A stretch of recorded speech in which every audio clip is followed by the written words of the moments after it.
actually in my journey there have been several moments where I was not sure that I will take this path. Life is not always beautiful and you cannot make happy all the time everybody. Organize your work in a way that it gives you more energy than it takes from you. I'm probably leading a lot through empathy. Sports has always been more masculine, male-driven. It is not like it is anymore. There are so many women out there. Women really go into the mountains to experience the mountains rather than the need of conquering the mountains. I think one of the really important things, and where I would take, looking back now, even more time is... In this episode of Sports and Outdoor Mentors, I chat with Ruth Oberrauch, the Vice President of the Oberalp Group.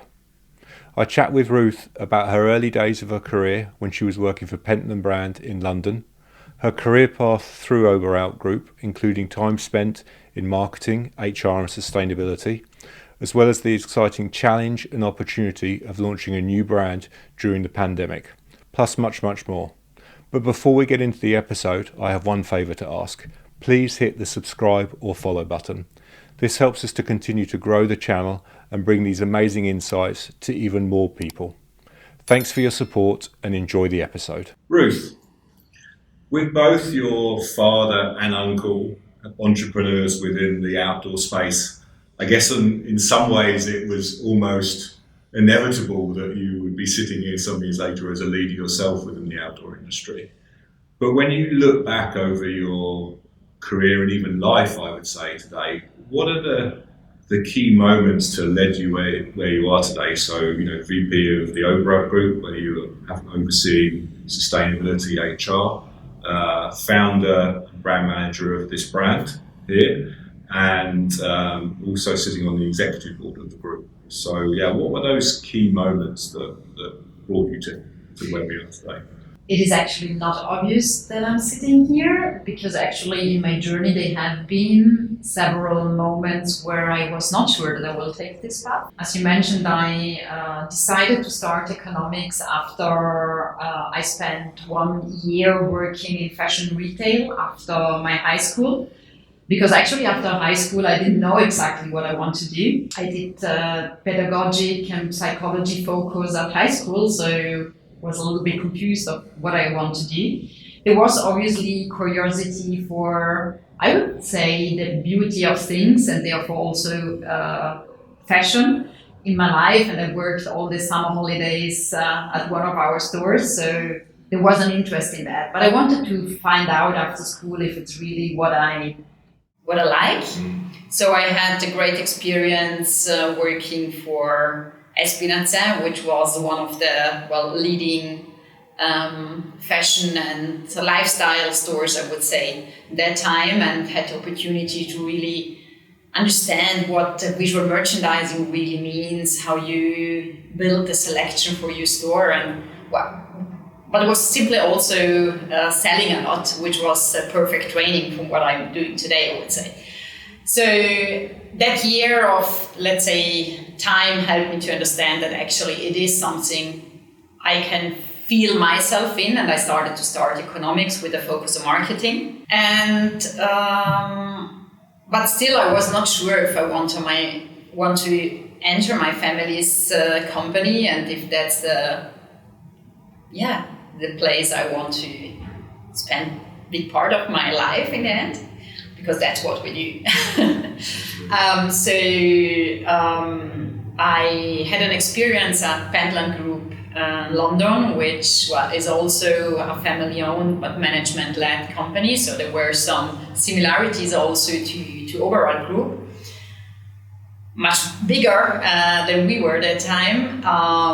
But I had a fantastic time there, especially because Pentland Group and especially Andy Rubin gave me the possibility to really see the company from different angles, so really be part of different departments. And so I was having some months in legal, I was having some months in product development, I have worked some months in their marketing department, and especially I had also the opportunity in working in their CSR department. And Pentland Group, I would say, was one of those companies really leading and being really ahead in thinking about sustainability and how this impacts the way we do business and how we should influence actually this market.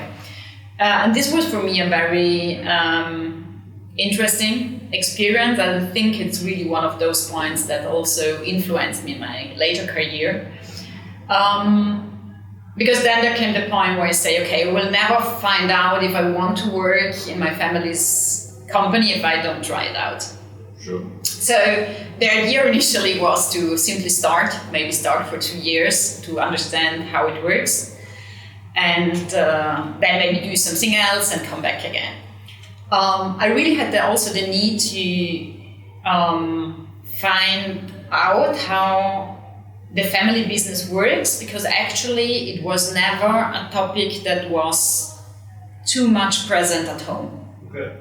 So, I think my mother was always very, she really took care that family and the company are two things that are not necessary interwoven.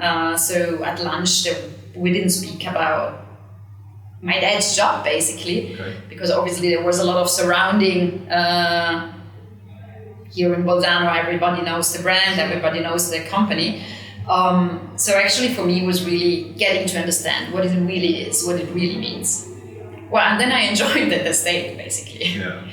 But coming back to Pentland, I think that experience in working with the CSR department was really crucial for me, because when I joined Oberalp, I understood that Oberalp is a company that has everything that you need in terms of values, of attitude, to do a proper work in terms of sustainability. They were missing midterm goals, they were missing the fil rouge, or the red thread, to bring things together and connect them. But this is something you can manage, right? The important thing is that the values, that the understanding, that the interest for people and for the environment is there. And that was something I strongly felt when I joined Oberalp. So I tried to put together all these little dots and bring it together in a system. And that's actually how then we started to work in CSR and sustainability in a more organized way. Yeah.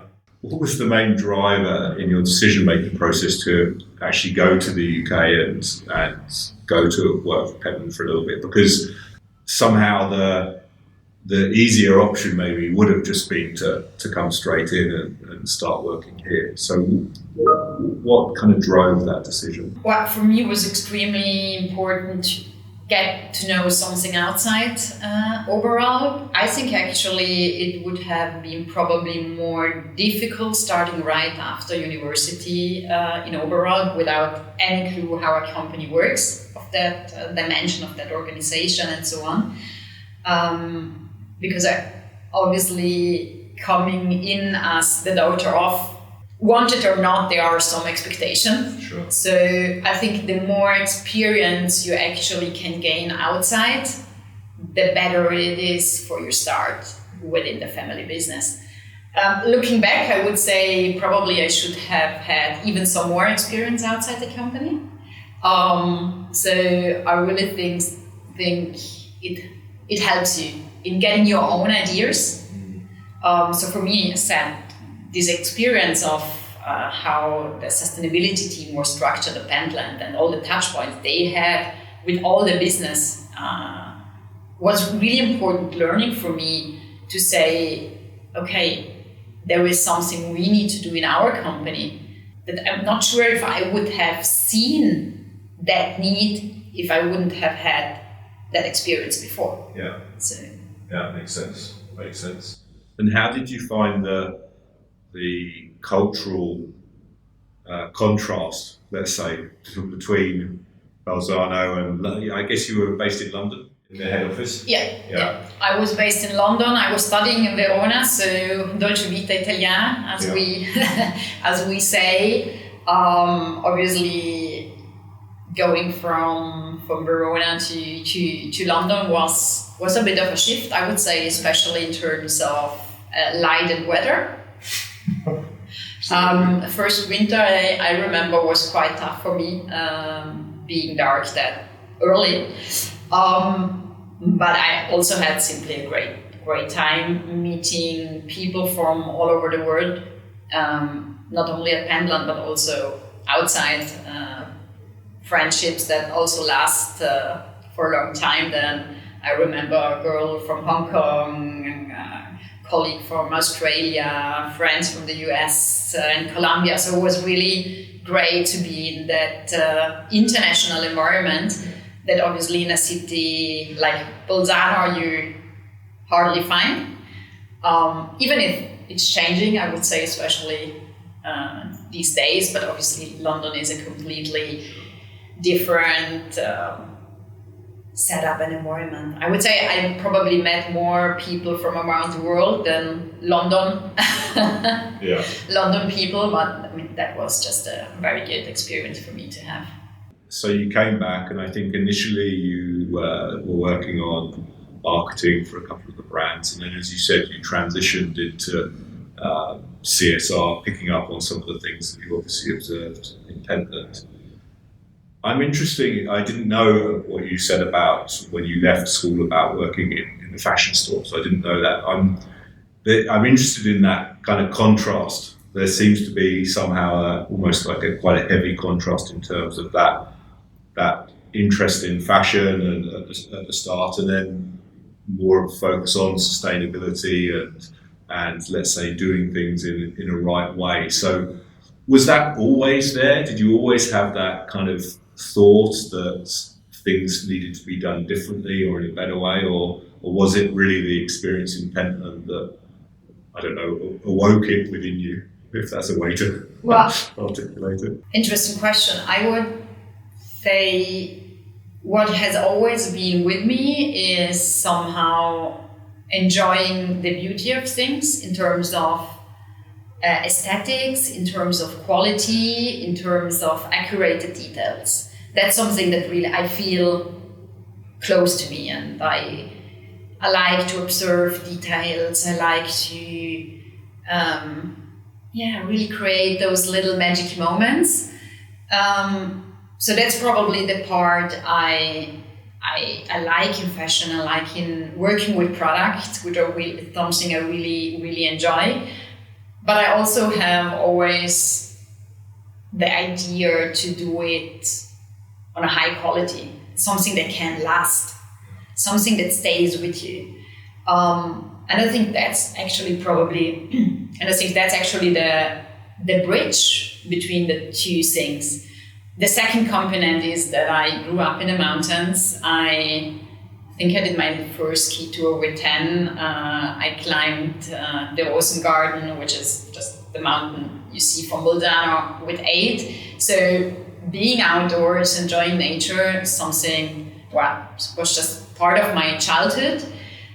Then obviously maybe as a teenager you lose it a little bit, but at university I really had a feeling I need to gain this back. So having this strong relationship with outdoors, with being active outdoors, enjoying nature, obviously helps you also in thinking about those aspects. Yeah. But I would say probably it's the combination of those two things. So after your, I think, 3-4 years within CSR, you then transitioned into HR, which is quite an unusual move somehow, I would say, going from more of a business operational role into an HR role is very unusual, but I think probably somehow very valuable. So what was, I guess, first behind the decision to make that move? And then since you made that move, what has it kind of brought you? What do you think you've learned, and how have you benefited from that experience? As you mentioned before, I started to work in marketing for especially Saleem and Dinafit back at that time. And in parallel started to organize sustainability at Oberalp Group. And it started with a working group. There was not a team there. Today we have a team of 5 people working on those topics, but back at that time was really a working group trying to meet every 2 months to work on some specific topics. So it was like a parallel development. And then I became mom quite young. Okay. And after I came back, after short maternity leave, I decided to focus on sustainability. And that topic grew, obviously, with focusing, it grows because more projects are coming up, you create more curiosity, more projects, you set more goals for yourself. When I was waiting for my second child, I decided that I need to do something different from my first experience as mom, where I came back, I think, after 4 months, so quite quickly. Yeah. And I was always in a trouble between trying to do as much as I can at work, but having the feeling of never having enough time, and feeling bad because I was not really dedicated at home. So, having my second child, I decided to do it different and take a 2 years break from, let's call it, the operative work. Okay. Obviously, I was somehow involved, but let's say not the day-by-day work. But I also knew that staying at home is not really what I'm made for, so I decided to do a master. And I continued my study in Innsbruck. First I started just with was a modular system, and I just started with the first part in general management to learn more, especially connecting what you experience at work so far with systems and content you learn at university. Because if you are at university after school, I mean, it's so theoretic, you're not really able to connect the things. After you have some more working experience, obviously, what you learn, you can match with what you experience. And I think that was extremely valuable. And then there was a second module that actually was called, I think, Management, Psychology and Leadership. Okay. And this was really, I really felt that is part of what I feel also I can really contribute. Yeah. Together with the curiosity to understand the organization even better. I learned that also when I started with our CSR working group, that I was in contact with many different departments, right? Because sustainability is something that touches the whole organization. And I learned that there were many parts of our organization I actually didn't know in terms of dynamics and so on.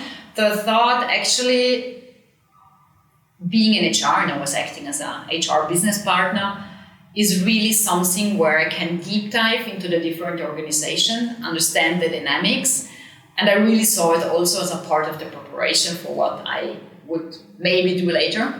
So, together with the fact that I simply like to work with people, I think that's also what I enjoy most in what I do now. It's making sure you work with a group of people really together, creating a team spirit with a team effort, and making sure the puzzle comes together in the best way. I mean, everybody of us has skills, has attitudes, strengths and weaknesses. And I think it's so fascinating how good you can work together if you are able to bring the puzzle together in the right way. Yeah. I mean, you fail if the puzzle is set in the wrong way, and it costs you a lot of energy. But if you are able to bring the puzzle together in the right way, there's so much energy that can grow from that. Absolutely. And I think those two things, and I really enjoyed it actually. Yeah. I was really, I did not plan to leave HR, to be honest. It happened somehow. Yeah, but I can imagine it gives quite a different perspective on actually the running of the business, because as you said, the focus is people, and we all know that it's people that ultimately are the ones that are running the business. So I think I can only imagine it must have given a really valuable perspective. Yeah, and as an HR business partner, you obviously very often you face the problems, those things that are not working smoothly. So to understand what you need to change, how you need to react to make the machine run smoothly again, it's very helpful to understand how one department is working with the other and how this all comes together. Yeah. Who are the people that have influenced you the most in your career? I would say there was really one person at Pentland that I was working with really in the CSR team that really showed me how passionate you can be about that topic and how convinced on the other side you also need to be to influence all the other people, because at the beginning of very often you are the person that is stressing, that is uncomfortable because you need to change something. So actually I think she was pretty influencing me in having in mind that you need passion to do your job very well. Yeah. I would say that was an important part. She was one person that really showed me how important passion is for what you do. I would say not influenced as a career, but more as a mindset, because I never worked really with them, but I know that a lot of what I have inside me in terms of values, mindset, attitude, for sure my grandma and my grandpa. I think because a lot of what we have as family values are in the company as well. And this is obviously an important part. But I would say especially also my grandma, because she was really the woman that was behind the taste, the style, the beauty of what Oberalp Group, so our retail stores that my grandparents actually built, and she was really the soul behind that. And I think that's something that connects me to her, that interest or that also curiosity in terms of aesthetics and so on. I'm picking up here, if let's say sustainability is a red thread, I'm picking up strong female influences in you. You talked already about your mum, you talked about your grandma, the person previously at Pentland was a woman, and then because I felt that also with Lamont, thank you, with Lamont, you've somehow got the three key areas that I had identified in my research that I felt were somehow red threads to you. So obviously sustainability, female focused, or not focused, dedicated in this case, and also outdoor, obviously, so outdoor sports. So, but in your own words, what were the reasons and desire to launch a new brand? And if I understand well, it was really you that if I kind of use the external language, you would somehow be the founder of the brand and being the driving force. So, I don't know, but I would imagine that launching a new brand in this day and age is far from simple. So I'm really interested to understand, what were those reasons that drove you to that decision, and maybe share a little bit, if you can, some of the challenges and things that you've learned along the way. I would say Lamont is something that happened. I will explain why it happened, because there was not a strategic plan at the beginning of saying we need to launch a new brand, but it's really something that was more driven from inside, so it happened in that sense. Maybe I give you 2 episodes that explain why it happened. The first thing was when Christoph Engel, our CEO, joined Oberalp. He challenged us quite a lot in asking how do the different brands of the Oberalp Group position themselves, but even more, how do they differentiate from each other? And having a strong background in brand building, that was obviously his strength, his power that he brought in, and was very interesting discussion. And in this discussion, actually, we recognized that none of our brands is more female-driven than male-driven. Well, in the beginning, it was something that was saying, okay, it is like this. Sports has always been more masculine, has always been more male-driven. Mountains historically have been always more masculine because we had this idea of climbing the mountains, right? Being on the top, conquer the mountains. That's a little bit the way on how we saw mountains. So my first reaction was, well, it is like this. But then there was something with me that didn't let go this way, because I was thinking, well, it is not like it is anymore.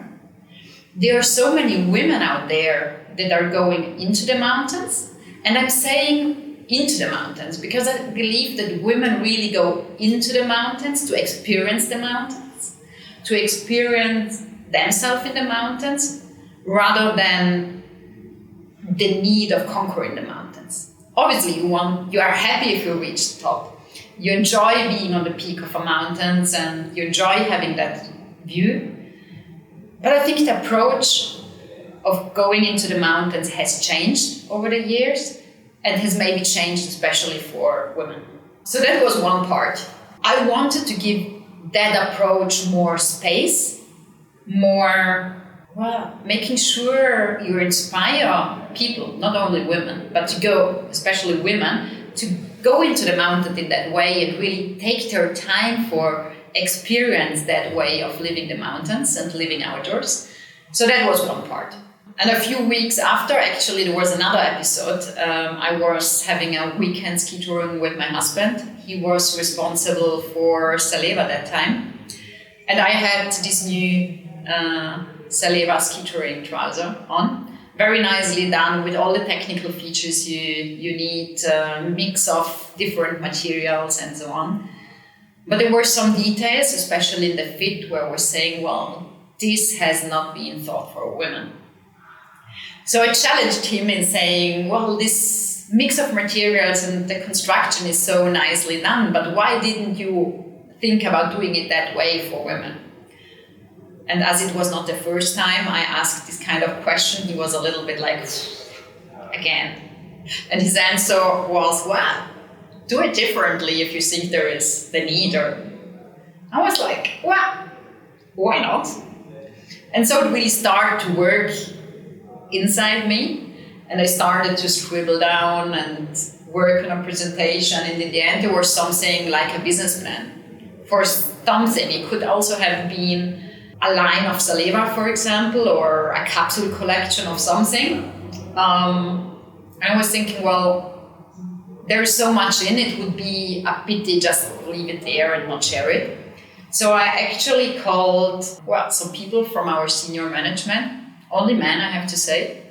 And I showed them, presented them my ideas and all the thoughts I had in this, I would say, 4 months of time. I was like somehow digesting and working on it.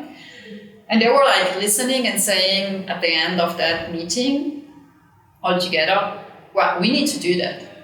And you need to do that. And we do it with our own brand. And I was like, what? I mean, I thought there will be some discussion, Well, so I have to say they really supported me. I had the need to take some more time to think if I really want to do it. But then I decided, yes. So that's why I'm saying it happened. Because it was really more a feeling in the beginning. Then obviously market research came later, all the things you need to do when you launch a brand, but it was really more gut driven and really driven by a feeling I had in the beginning. So it's been, 5 years, I think, since you launched? We launched in summer 22. So okay. Not so long. I think Not so long again. Yeah. We presented the brand 1 year before, obviously, to our dealers, so in 2021. Okay. But the first collection was a summer 22. Okay. So any early learnings, anything that surprised you? I think one of the really important things, and where I would take, looking back now, even more time, is really make sure you are 100% sure and you are 100% able to share with everybody that needs to know who you want that the brand feels like, smells like, looks like, really in terms of all the details. Because when you start, you have that one moment where you can do things right or wrong. And it's not only about we're saying, that's the plan, that's how we want to get there, that's the business plan, that's the numbers, that's the distribution, that's the product metrics we know, but really invest in how it should feel, smell, look like. Because I think that's so important. And if that's clear, everything else is so much easier afterwards. Yeah. Well, congratulations on launching the brand. Thank you. It's early days, but I'm sure, I think what you said about the consumer wanting less to conquer and more, I guess it's somehow just experience. And I think that resonates a lot with me. So yeah, I'm sure it will resonate with consumers equally. So I wanted to go back to something you said at the start about the fact that your mum had consciously tried to ensure a separation between your father's career and family life. Because I was reflecting on your situation, you're a wife, a mother of two children. You have a very busy career with a few different hats. So I was wondering, I guess first, are you able to separate work from family life? Because also, if I understand well, as a family, you're all also very passionate outdoor enthusiast yourself. So those lines must really blur somehow. I was wondering how you handled that, and if there was any kind of non-negotiable things that you have or rules that you have with your husband or with your kids. Well, I would say in my case it's definitely not a strict separation, as I'm also working together with my husband, so it's somehow hard. But yes, we have some rules. So first of all, I think we learned that we need to plan time as a family and time for ourselves well. We both work a lot and we both work very passionate. So if you work passionate, you usually also like to work a lot because it gives you also energy. I have to say, doing what I do most of the time gives me more energy than it takes away from me. Obviously, sometimes it's stressful, sometimes it takes energy, but most of the time it gives me energy. And I think that's one parameter I learned for myself to understand, that I need to organize my work life in a way that it gives me more energy than it takes energy from me.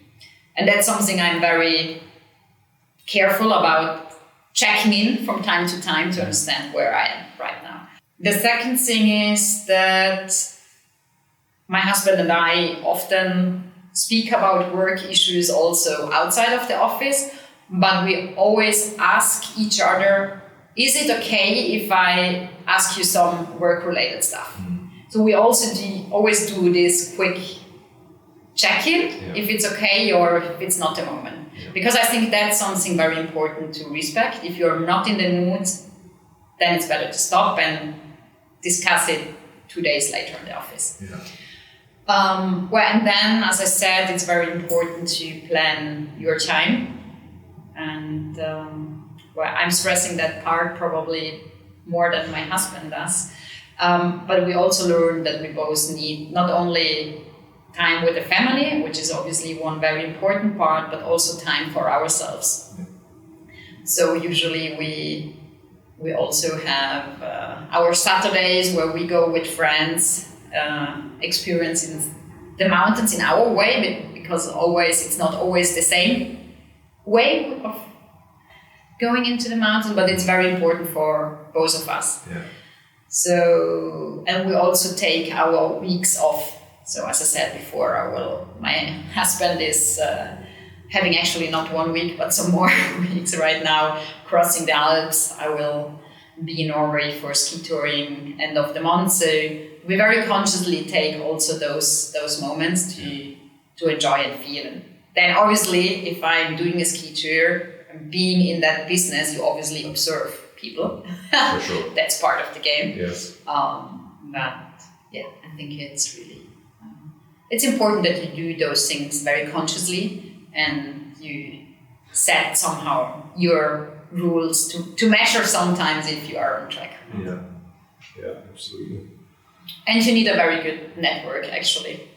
As we are both traveling quite often for work, you need that network that works. Grandmas or pairs and so on. Yeah. So what would you consider to be your most important task as a leader?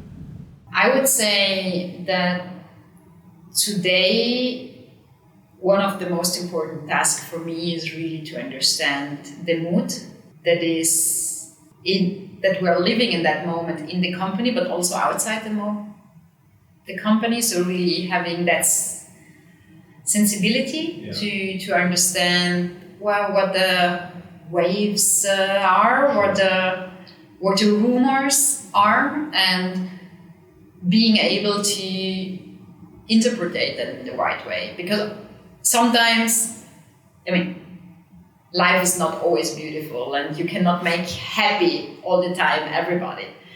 But to understand which are the critical issues, situations, I think that's really important in your own business, in your own company, but also, generally, what is happening outside? How does the customer change?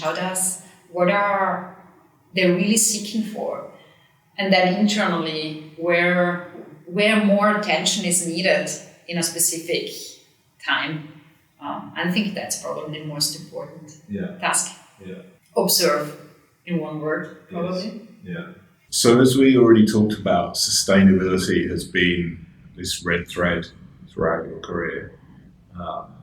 And to your point, actually, when you were at Pentland, this was long before it was either a buzzword. Yeah, exactly, a trendy topic. Absolutely. And now it's even beyond that. It's a necessity, let's say. Before it was understood, it was a necessity. But I think it's still very tough for many people, many businesses to transition from where they are to where they want to go because of the potential impacts on cost, on margin. What are the learnings that you've had throughout your career that have enabled you to the brands that you lead and the teams that you've led and guided to take the decisions that are enabling you to really move forward in a good way on this topic? Because it's not easy, for sure. I would say we are not arrived, first of all. Also because I think sustainability is one of those topics where we probably never arrive. It's a continuous learning, improvement. There are always new things popping up. If I think 10 years ago we were speaking a lot about PFAS, today it's quite normal. Yeah. So we were speaking a lot about recycled materials. Today you speak not about recycling, but in terms of traditional, but maybe really about concept of fiber to fiber. So I think it's always changing and evolving, and you speak about products end of life and you think about those pieces. So I think the most important thing is that you need to admit that it will never be done.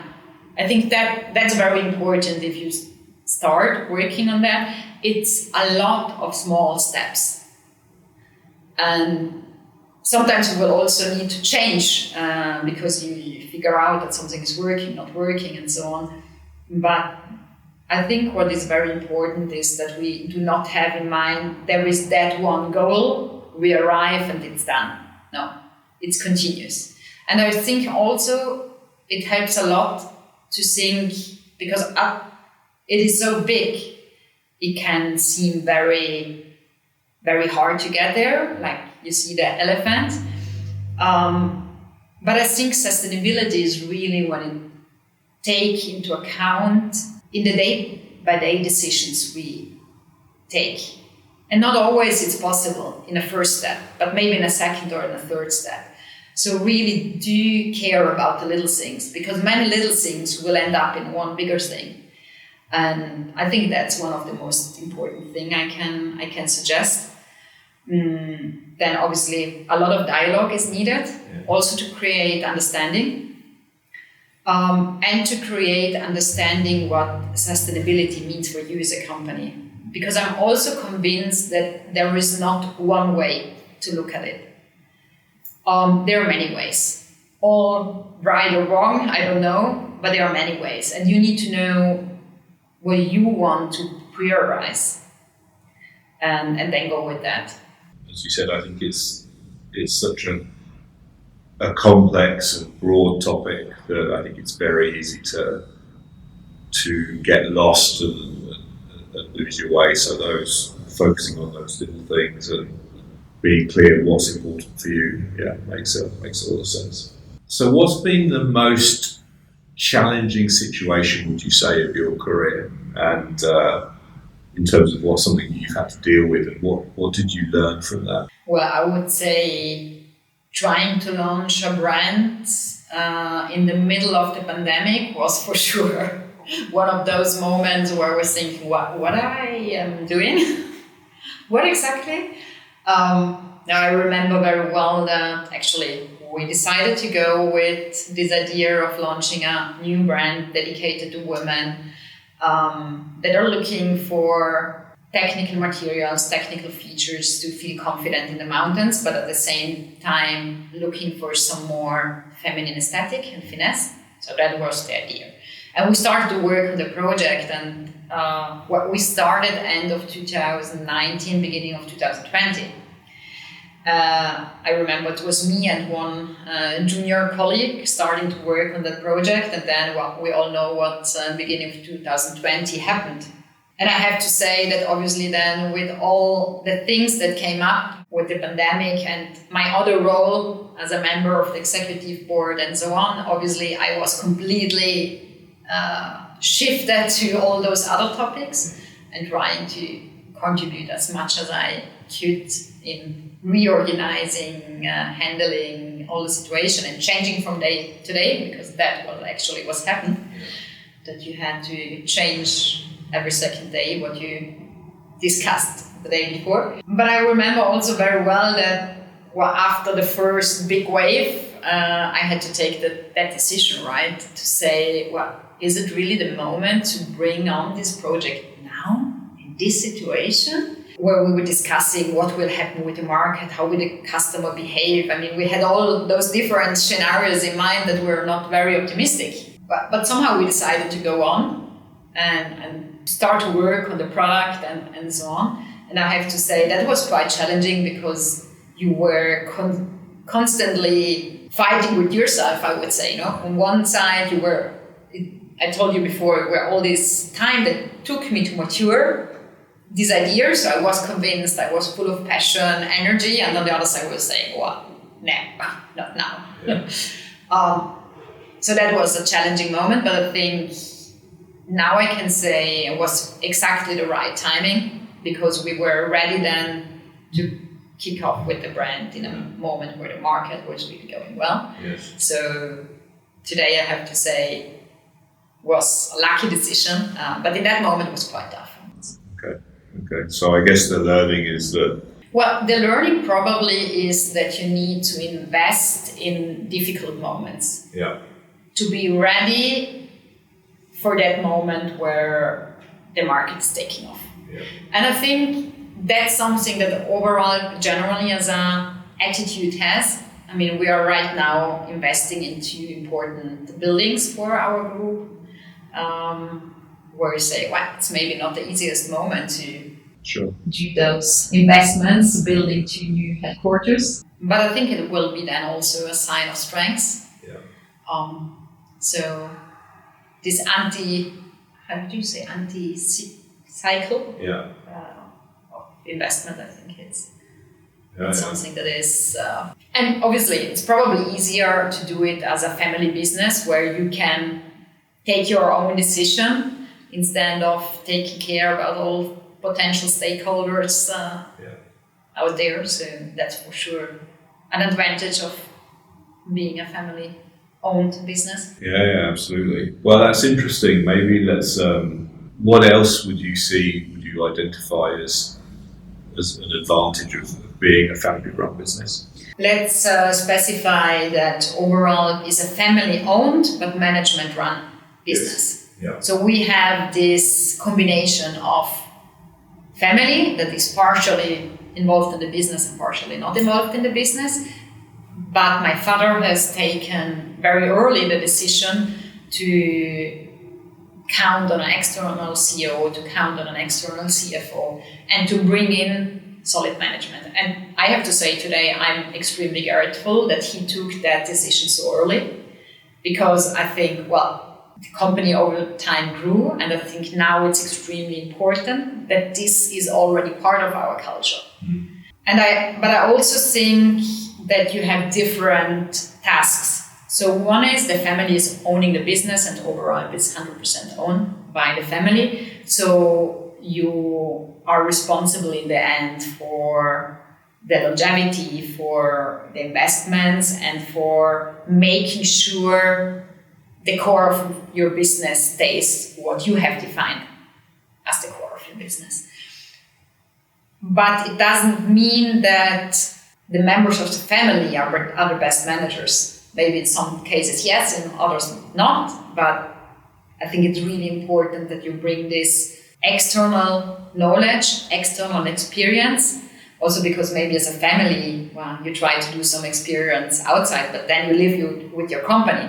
Managers from outside bring maybe 5, 6, 7 different experiences, different backgrounds, different sectors. So I think this combination is really important for us. Also in the executive board, we have a mix of family members working in the company and external management. And I think it's really helpful in having a dialogue that takes into account all the different perspectives. It's part of Oberalp since many, many years. Yes. So it's nothing new anymore, but I think it's an extremely important setup that we have created. What type of leader would you describe yourself as? I'm probably leading a lot through empathy, less maybe through numbers or hard facts, but more through empathy. Yeah. Okay. You brought up the comparison there to leading through numbers and facts. What advantages do you think that leading through empathy potentially brings to you? Maybe brings to the people around you. Maybe that's more the question. You always need facts and numbers. With that, I do not want to say that that's not important. You always need them. But I think what is important is that you give the context to these numbers and facts, that you explain based on the different tasks of a team, because the same number maybe can be seen different from one team and the other team based on the different situation you're living right now in terms of a company with normal up and downs. And therefore I think motivation and empathy is extremely important, and it's a lot about how you explain and how you tell the story. And where usually I think people's style tends to come from somebody else, or maybe a reaction to the opposite. Do you feel like that your style was influenced from somebody else? Oh yeah, I'm pretty sure in that part I'm very influenced from my dad as well. Okay. He's also that charismatic. Yeah.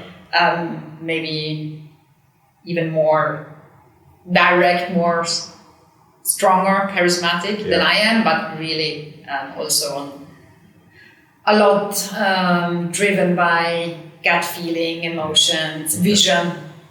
So yeah, probably in that I'm pretty much influenced by him as well. This maybe is somehow the easiest, but also the most difficult question of the day. So what's your favourite piece of outdoor sports gear? And it can't be something of one of the brands that you represent. Considering the categories you cover, maybe you don't even have anything that isn't one of the brands. I think I have something in mind. It's something I'm actually not able to do. But I think the slackline is an extremely interesting, such simple product, but with so many different ways of exploration. And I'm really not good at it. I'm really a disaster, I have to say. But I think it's so cool how this very easy in the end product, not coming from mountain sports, but has touched somehow our world of outdoor brands.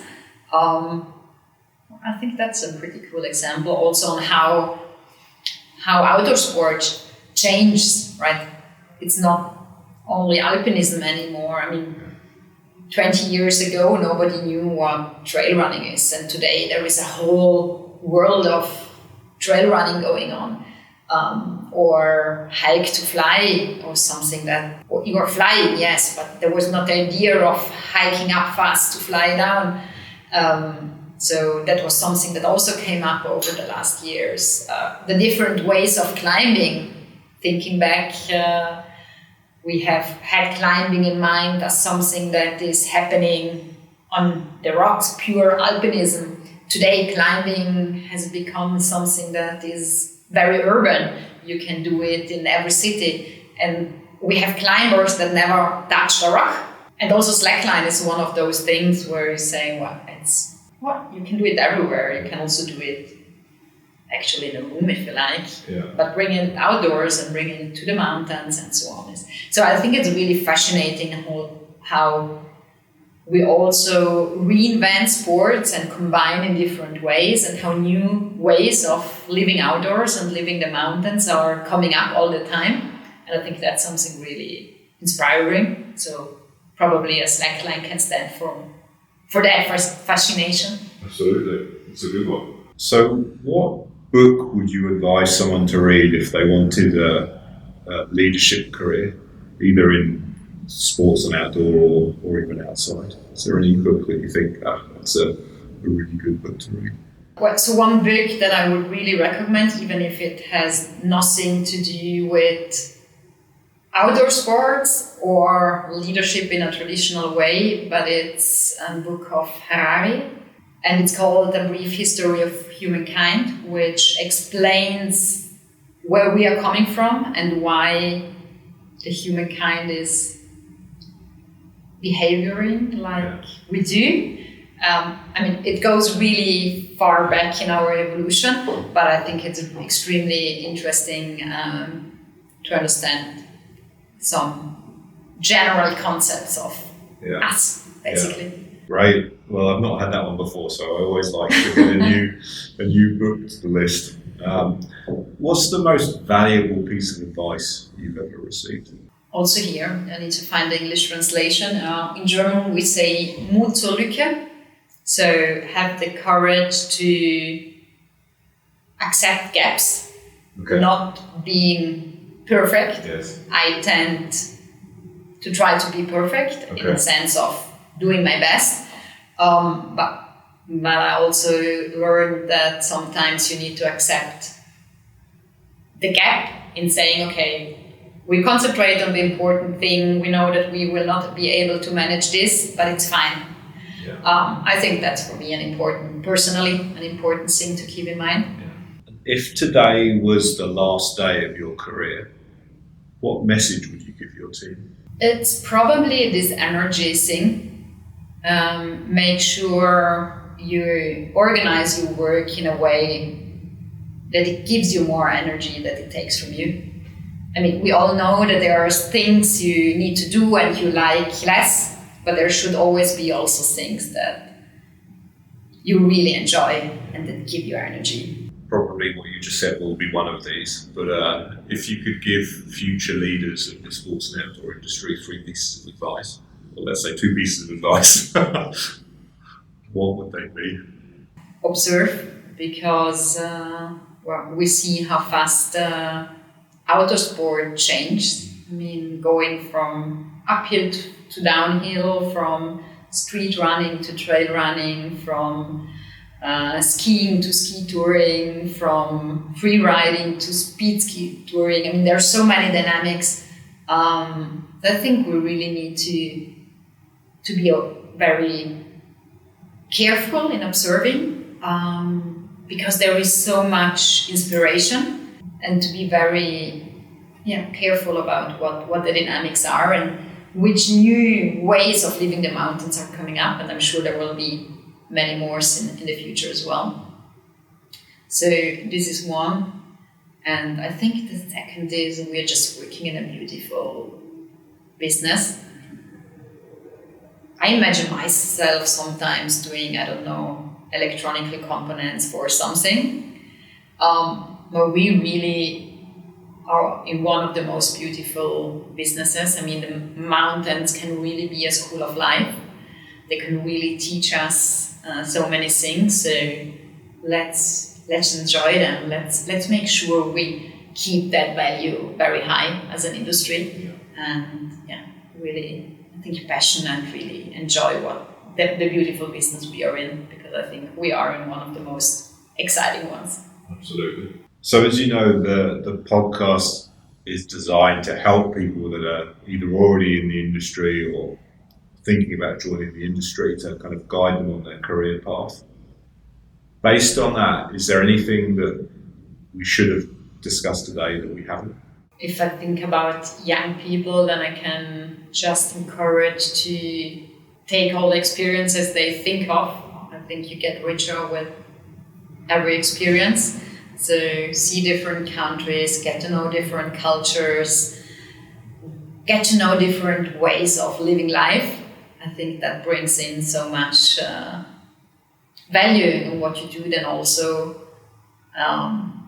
in your job, not just the classical career path in terms of high school, university, master, and so on.